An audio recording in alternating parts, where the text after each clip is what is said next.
Video yathu ya lero tonisana mmene tingagwirisire ntchito kafeja kamene kamagwira ntchito m'malo mwa mabatanzi athu kuyambira volume, power ndi azanzake komanso timene timakhala pa pachina back ndi achina home. Ndi ambiri munadandaula kuti foni yanu inalibe feature imeneyo. Ndi tatene ndioneseninso njira ine imene mutha kupanga kuti kafeja kamene kaka kazigwira ntchito. Ndi application amene mukuyenera kukhala nayo mfoni mwanomo ndi uyuyu wa Touch Assistant, ndi mutha kukampeza ku Play Store ndi kuti mukapanga install. Ndi akamaliza mupanga open. Kenako mupanga apa alimba kuti start. Kenako mupanga okay.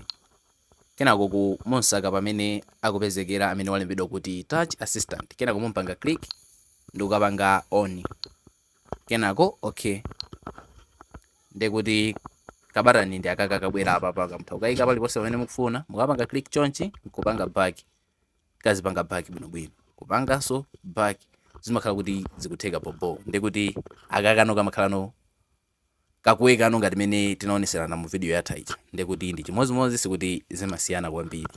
Yanu ndi kuti mukafuna kuti kasaoneke mukapange off, ndi kuti mangopita ku Touch Assistant iko ndi ukapanga stop, ndi kuti kamasiya kuoneka. Kuti kayambiretso kuti mune mwake munakachotsa kupanga start kamabwera. That's it, kupanga kwake ndi kumeneko. Ngati mufuna kuti ma videos ngati amene wawa asamakuphonyeni osayiwala kupanga follow. Tiyeni tionanso video satira.